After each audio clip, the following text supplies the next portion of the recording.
guys, welcome back and thanks for joining me for another installment of Handmade Holiday 2014. I hope everybody had a good Thanksgiving yesterday and you got to spend the day with friends, family, and loved ones and eat some yummy food. I know I spent part of the day with my in-laws and then got home and continued crafting, knowing that today was the official start of the holiday season. Not that I didn't start months, weeks ago, but it's official now. I was tempted to go Black Friday shopping, but there's really no way in hell that I am going to a store today. Sounds insane. I know that the deals are really awesome, but you could not pay me to fight the mobs of people that I know are out today. If you went, more power to you. I hope you found all that you were looking for and didn't run into too many crazy shoppers out there. You always hear the horror stories. So I hope all of you guys were safe and got a lot of items checked off your Christmas shopping list. And today I hope this is another gift that you will want to DIY and give this holiday season. Now, a DIY Christmas present tutorial series would not be complete without ornaments. So that's what we're talking about today. They are these really sweet antique ephemera ornaments that I whipped up. You'll see in the video that they don't take any time at all, and they are just really sweet and perfect for the vintage lover in your life. So I made 3 different styles here. All of them are glass bulbs that have a different type of ephemera inside, along with a little mica embellishment. So you'll see the 3 varieties I made include the handwritten ledger paper. I also did a version with music sheet. The last version I made uses French text from an old book. So there are 3 different options that I'm showing, but the sky is the limit with these guys. People love lots of different kinds of old ephemera. Maybe you want to use an old postcard, maybe an old newspaper clipping.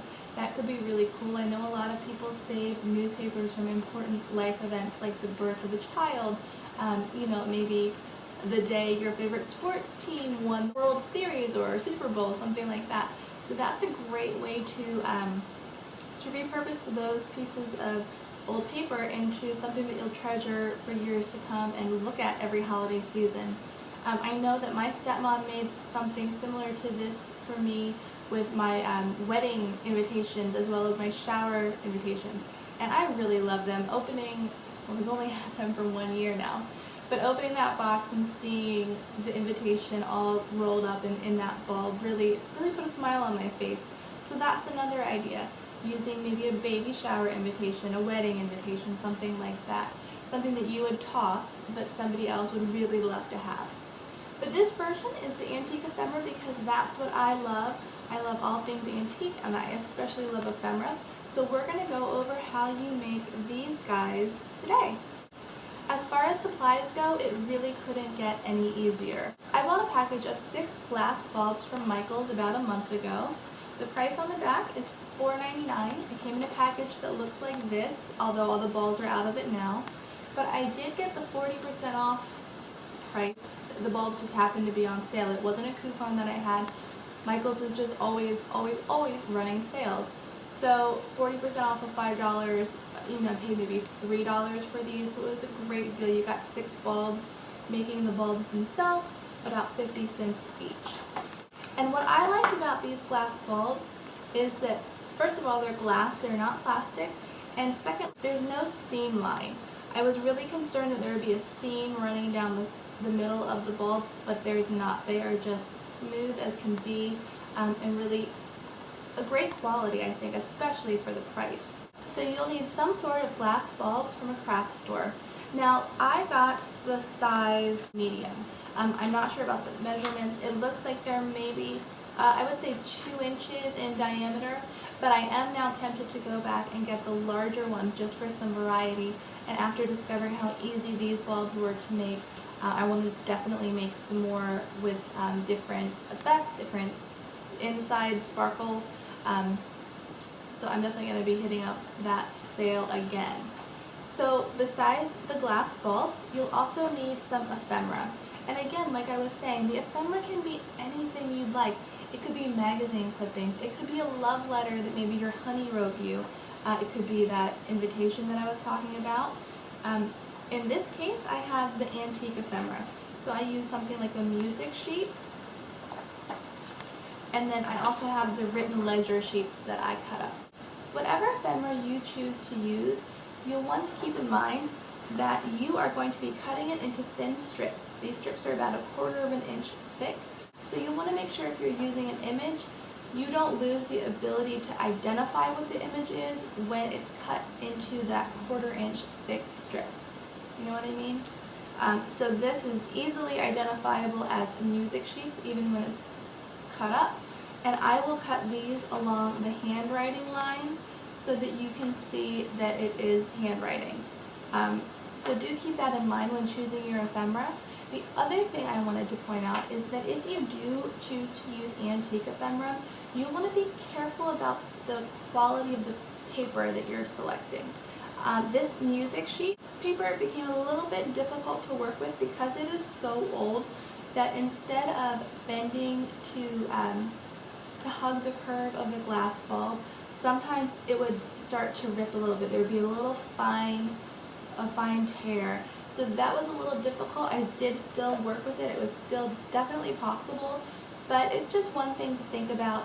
It will make your life a little bit easier if you are sure that your paper can bend and curve easily. So beyond the paper and the glass bulbs, you're also going to need a glue gun as well as a glue stick.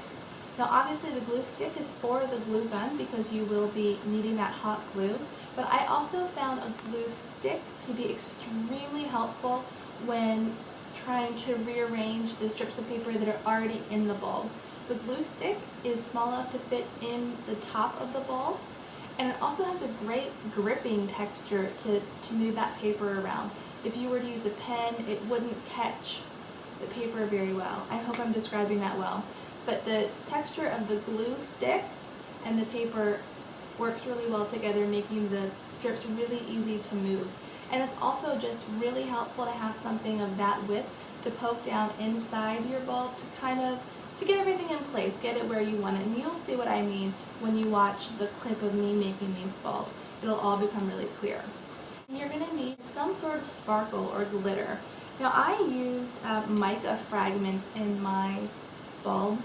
They are really thin sheets of this metallic silver flakes of rock. So I found this at a scrapbooking store near DC. It was $5.50, so it wasn't really expensive, and I'm sure that you can find it online very easily. So I just got the silver variety. I'm sure it comes in a bunch of different colors. I'm looking for a color here. Nope, this is just the silver variety, which I think is probably the natural color of mica. I know you can get the blue dyed mica flakes, but this is just silver. It really pairs well with the look that I'm going for. So you'll need some mica. A nice alternative would be just plain fine grained glitter that you might have laying around the house already. And then the last item you're going to need is some sort of tinsel or ribbon. And that is simply to go around the base of your bulb. You'll see in the video that it's a silver cap that is originally shown on the bulb, and I just did not care for that look, so I just embellished it with a little piece of reproduction silver twine. So you'll see here, that's another item that you can find probably at Joann's or the craft store. I think I found a couple spools of these at TJ Maxx last year, so you can also get them at the discount stores like Home Goods. But you could also use a ribbon. It doesn't have to be this metallic fuzzy tinsel. Just ribbon would be just as beautiful. Or perhaps you don't mind the silver cap and you want to just leave it alone. That's fine too. This is just something I wanted to do to kind of set the antique charm off. So that's all you're going to need to make these bulbs. It's really not much at all. And I will leave you to watch the video now. I will walk you through step by step, and you'll see how easy these guys are to make. Welcome to my studio where I am getting ready to make some of these bulbs. I'm making 3 different piles of the different ephemera I'm using. You'll see the music sheet is a little bit smaller than the other, and it is actually the ideal size. The other pieces did get a little bit long. Now I am just popping off the cap on this glass ornament. You'll see that it's nice and springy, so all you have to do is pinch it and remove it from the glass ball. And again, these glass balls are really high quality, nice and thick, so they're not too delicate to work with. And this is the glue stick that I was referring to. It's not the traditional glue stick, it is a glue stick used in a hot glue gun. Sorry about that. So you'll see I've grabbed my first piece of ephemera and I am checking both sides to make sure that the most attractive side is facing out. And then you just insert it into your glass bulb and start rotating it around in a spiral. You'll see you just keep feeding it until the end of that piece is in. And this is why these pieces are just a little bit too long. They almost make a full 2 revolutions before the end of the sheet is tucked in. But you're just going to keep doing that. I often would switch directions, making kind of a cross formation. You'll see if I went like 12 to 6 o'clock, I would go 9 to 3 o'clock on the next one. I hope that makes sense. And you'll see that the paper that's already in your bulb does rotate as you're inserting new sheets, and that's fine. And you'll see here that I'm using my glue stick to tuck that little piece in, and then I'm also using the glue stick to clear the hole of the bulb so that I can keep feeding more sheets in.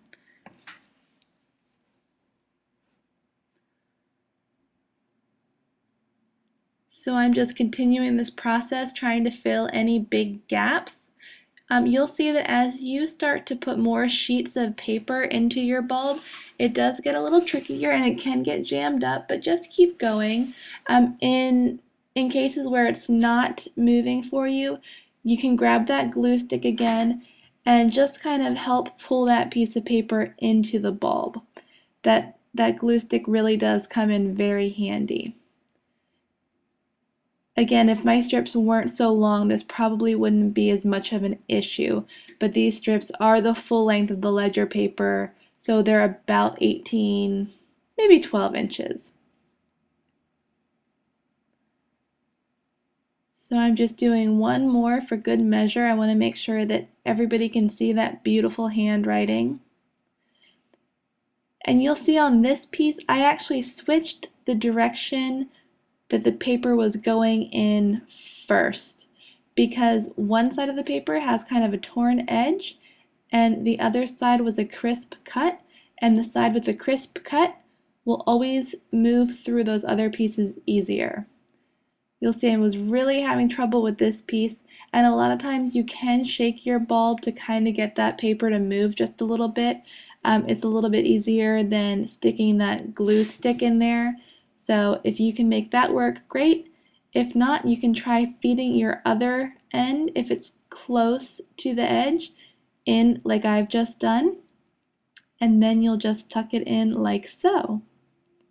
There's really no perfect way to do this, no right or wrong. As long as you get your ephemera in the bulb, you are good to go. So here's where I am sticking the glue stick in the hole, not only to clear the hole, but to also adjust where all the strips are so they're nice and evenly spaced and everybody can see that beautiful writing. And this is what I meant by the glue stick having really great contact with that paper, whereas a pen wouldn't really get the paper to move. The glue stick does kind of force that paper to budge. So now that I have all of the outer pieces in my bulb and it's nice and filled up, I'm going to do 2 little spiral pieces that just get dropped into the middle of the bulb. And this is just to add a little something to the center so it doesn't look stark and empty. So I'm just wrapping a strip of the ephemera, so again the 1/4 inch strip, around a glue stick, and I'm shoving that into the top of my bulb. So once that's in there, you'll see this one was a little bit difficult for me to get in. I didn't wind it as tightly as I should, but once it's in there, it'll just kind of shake and move. You'll see I'm trying to shake it to make it not wound as tight, but I think because I had to shove it through that little hole, it got wound pretty tight. It's usually not that coiled up. It usually does expand once it's in your bulb. So I'm just using my glue stick to make the alterations I need, just as I do through all the steps of this piece. And I'm going to be doing the same thing with this strip. However, I'm not coiling it around a glue stick. I'm just coiling it in my fingers so that it can be wound tighter so that it fits in the hole more easily. So wind this baby up, and you'll see that when I try to insert this one, it goes in nice and easily, and then again expands much more nicely once it's in the bulb and fills up a lot more space, which was my goal. Boop!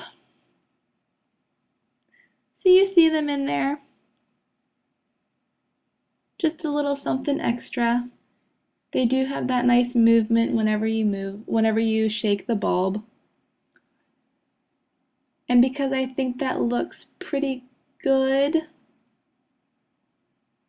we're just going to add one more little strip since I have one already cut, and that will be the finishing touch of all of the paper ephemera, and we will move on to adding the mica embellishments. So roll, roll, roll.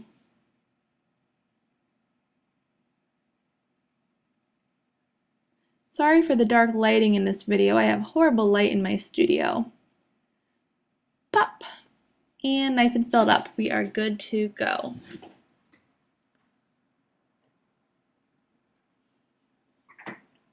I'm now opening the jar of mica flakes. They are really beautiful and I plan on using them in a lot of projects.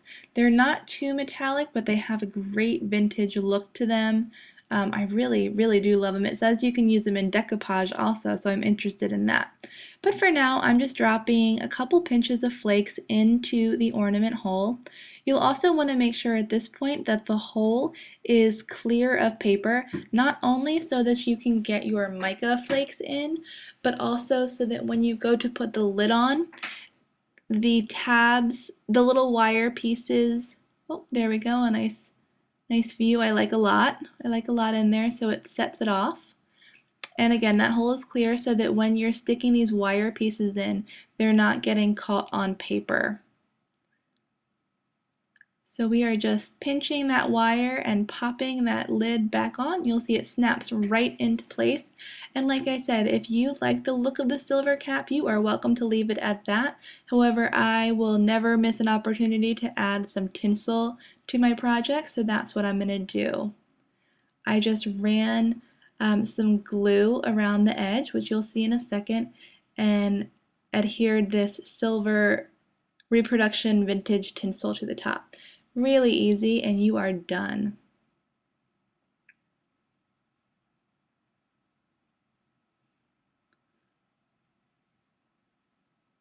There you go. Make it nice and tight, and then you just trim it to fit. You don't need anything extra. And this is why I think a ribbon would also work very well. You could even tie a bow on the ribbon, which I think would be very beautiful. So there you go. You have the vintage tinsel at the top and your finished bulb. Those mica flecks really look great in there. I love how they turned out. So that's your finished bulb. I'm going to go ahead and speed you through the other two options I did. Again, they are the exact same techniques that you just saw. The only difference is the music sheets were a little bit shorter and also a little bit more brittle. So I was not able to do the spiral centerpieces that I did with the other sheets, only because the paper was too brittle to spiral. But the look is still beautiful and you can't really tell that you're missing anything from the center. The bulb I'm working on now is the vintage French text. That was exactly the same, and then the last bulb I will do for you is the music sheet. So I'll let you sit back, relax, and enjoy watching these, and I will join you in just another few minutes.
watching, guys. I hope this inspired you to get out and make your own ephemera Christmas bulbs.